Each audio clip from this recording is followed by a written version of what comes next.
우리가 신앙생활하는 데 있어서 은혜 받고 싶고 하나님을 간절히 만나고 싶지만 우리의 한계가 있다고 생각할 때가 있습니다.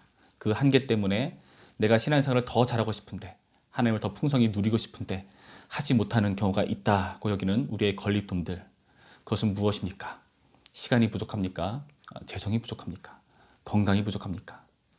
그런 우리의 한계들을 우리가 가지고 있기 때문에 우리는 혹시 하나님 만나는 것이 어려운 일은 아닌가 하는 염려, 그런 위기와 그런 마음을 가지고 있다면 우리가 오늘의 본문을 주목할 필요가 있습니다. 오늘 본문에서 한계를 가진 사람들을 보여주고 있거든요. 이 사람들은 어떤 사람들인가? 이스라엘 그 포로기에 빠져 있었던 백성들이었고 그 중에서도 정말 주님의 구원을 바라는 사람들이었습니다. 그 중에서 오늘 보여주는 사람들의 모습을 여러 사람의 모습으로 보여주고 있는데요. 이들은 정말 하나님을 간절히 만나고 싶은 마음이 해결되는 상을 보여주고 있습니다. 오늘의 본문을 보시면 먼저 시몬이라 하는 사람이 등장하는데요. 이 사람은 선지자입니다. 이 시몬 같은 경우는 어떤 경우였는가? 이 사람이 하나님을 만납니다. 예수 그리스도를 확인하게 되죠. 어떻게 표현되어 있는가 보시면은 27절에 성령의 감동으로 성전에 들어가매 마침 부모가 율법의 관례대로 행하고자 하여 그 아기 예수를 데리고 오는지라. 마침이라는 표현을 하고 있죠. 마침 예수의 부모가 예수님을 데리고 오므로 드디어 시몬이 예수를 만났고요. 그래서 28절 이하에 놀라운 찬송으로 하나님의 구원을 선포하는 모습을 보여주고 있습니다. 그리고 이스라엘 백성들 가운데 그 주님의 구원을 간절히 바라는 사람은 어떻게 되었는가? 38절 말씀 보시면 나중에 선지자 안나라 하는 사람이 등장하는데요. 이 사람이 이 예수님을 마침 만나게 됩니다. 어떻게 되어 있죠? 38절. 마침 이때에 나와서 하나님께 감사하고 예루살렘의 속량을 바라는 모든 사람에게 그에 대하여 말하니라. 이 안나 같은 경우는 그 이스라엘 속량을 바라는 그런 사람들에게 이 아기 예수의 그 놀라운 복된 메시지를 그들에게 알려주는 역할을 하고 있죠. 이렇게 함으로써 이 사람들이 하나님을 확인하게 되고 구원을 확인하게 되는 놀라운 본문이 바로 오늘 우리가 읽은 말씀들입니다. 이것은 어찌 되었는가 하면은 이것이 다 성전에서 이루어지고 있는 일이라는 겁니다. 성전의 원래의 기능이 제대로 회복된 것이라 할 수 있습니다. 죄인이 한계를 가진 사람이 하나님을 만나는 그런 놀라운 역사. 그런데 사실 이들은 우리가 생각했을 때 신앙을 잘 하기 어려울 만한 상황 가운데 놓여 있을 만한, 실족하고 어려워할 만한 상황 가운데 놓여 있던 사람들이라는 것을 주목할 필요가 있습니다. 오늘 본문에 나타난 모든 등장인물들이 다 이런 한계들을 가지고 있는데요.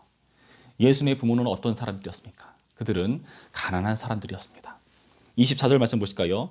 예수님, 그 아기 예수님을 가지고 있었던 부모들 같은 경우는 이런 한계를 우리는 확인해 볼 수 있습니다. 또 주의 율법에 말씀하신 대로 산비둘기 한 쌍이나 혹은 어린 쥐비둘기 둘로 제사하려 함이더라. 무슨 뜻이죠? 율법에 의하면 가장 빈곤한 계층의 사람들이 할 수 있는 제물이 바로 이 비둘기라는 겁니다. 집비둘기조차 기를 수 없으면 산에서 비둘기를 잡아서 바칠 수 있는 그런 공경한 사람들까지 배려한 제사 제도라고 할 수 있는데요. 이렇게 비둘기를 제사한다는 것은 가난한 환경 가운데 있다는 것을 알 수가 있죠. 그리고 시몬이나 안나는 어떤 한계를 가지고 있습니까? 오늘의 본문을 잘 읽어보면 이들은 굉장히 나이가 많습니다. 고령입니다. 그래서 26절에 시몬 같은 경우는 그가 주의 그리스도를 보기 전에는 죽지 아니하리라 하는 성령의 지시를 받았다라고 표현하죠. 그리고 나서 찬송에서 고백해 주듯이 그 사람이 비로소 주의 구원을 보았다라고 선포하는 모습을 30절에서 우리가 확인해 보죠. 굉장히 많은 시간이 흘렀음을 우리가 짐작해 볼 수가 있는 것입니다. 그럼에도 그 나이를 뛰어넘어서 그 한계를 벗어나서 하나님의 구원을 확인합니다. 안나는 또 어떻습니까? 36절부터의 말씀 보시면 또 아셀지파 바누엘의 딸 안나라는 선지자가 있어 나이가 매우 많았더라. 그가 결혼한 후 7해 동안 남편과 함께 살다가 과부가 되고 84세가 되었더라. 어떤 한계를 가지고 있죠? 고령이었고 남편이 죽은 상태였으니까 굉장히 긴 시간 동안 경제적인 문제를 해결하기가 쉽지가 않았을 것입니다.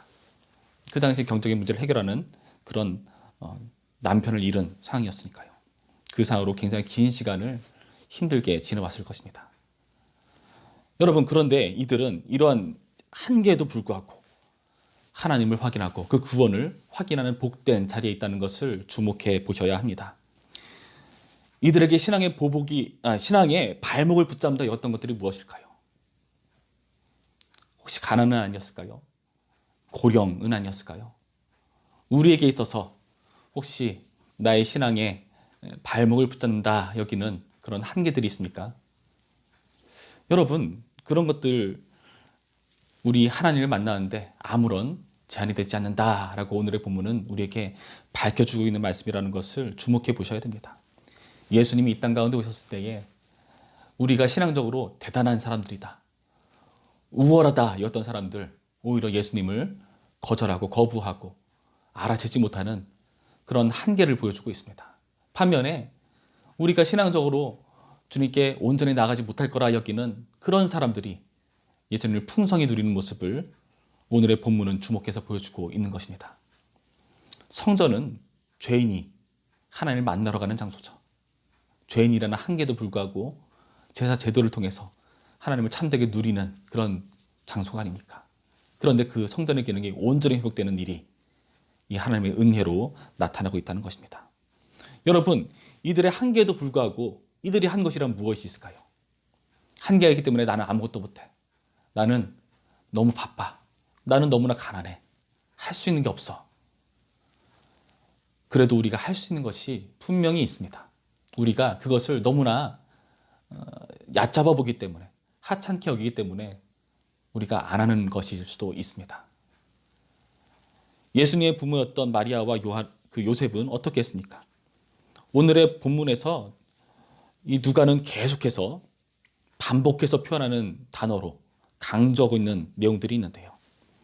이 예수님의 부모가 열심히 한 일이 있다고 보여주고 있는 것이죠.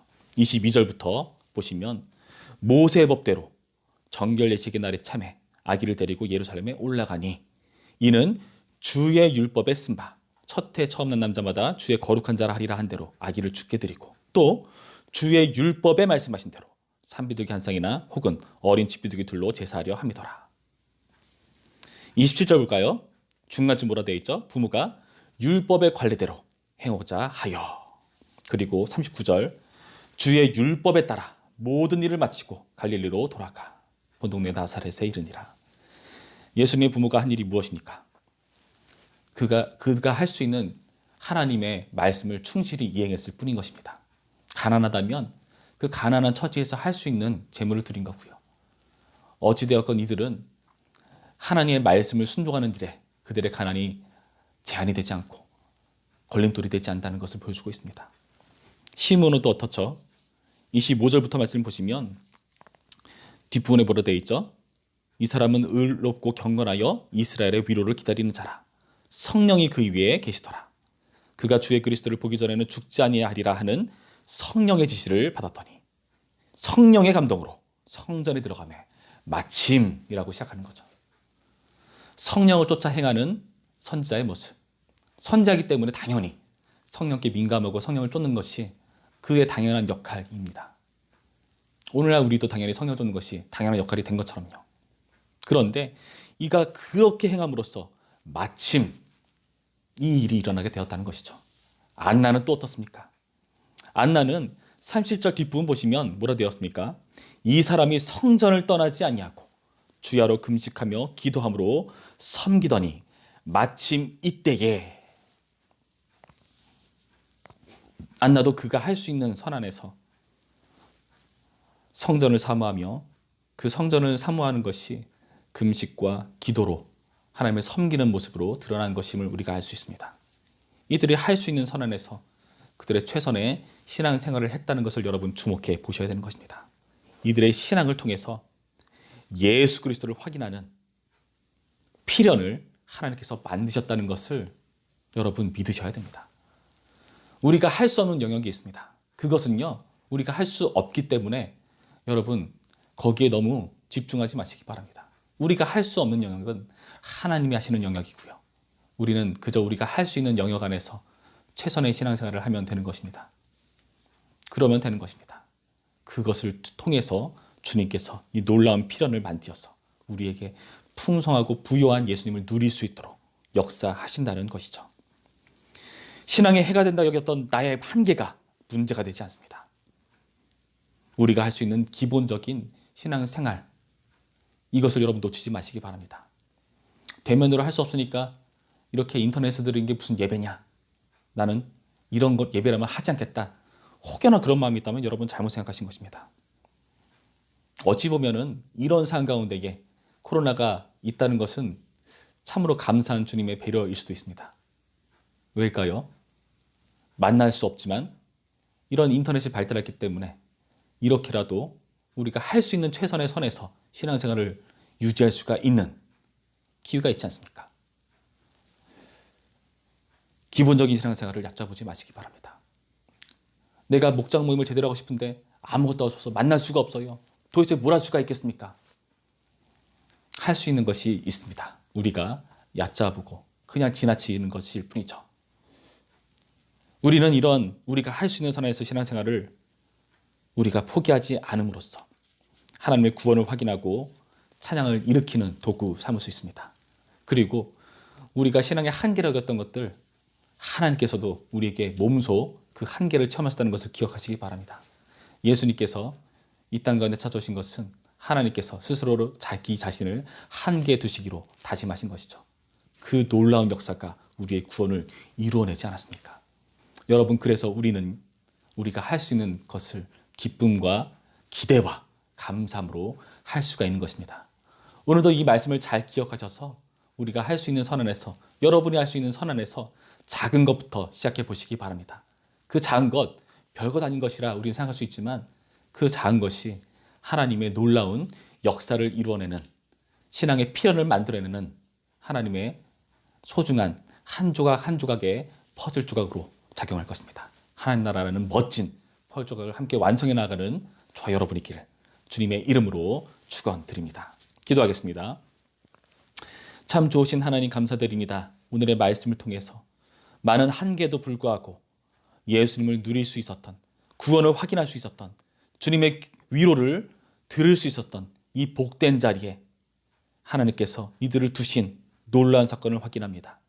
주님, 우리가 우리의 한계라고 여겼던 그런 많은 약점들이 주님을 만나고 주님을 누리는데 더 이상 약점이 되지 않는다는 것을 주님과 말씀하여 주셨사오니 우리가 이 말씀 붙잡고 오늘 하루 주어진 역할들을 잘 감당케 하여 주시옵시고, 그동안 포기하고 놓아두었던 신앙이라면 작은 것부터 시작할 수 있도록 역사하여 주시옵시고, 그 과정을 통해서 우리가 예수님을 찬양하게 되는 그런 놀라운 역사를 모두 누릴 수 있도록 인도하여 주시옵소서. 예수님의 이름으로 기도드렸습니다. 아멘.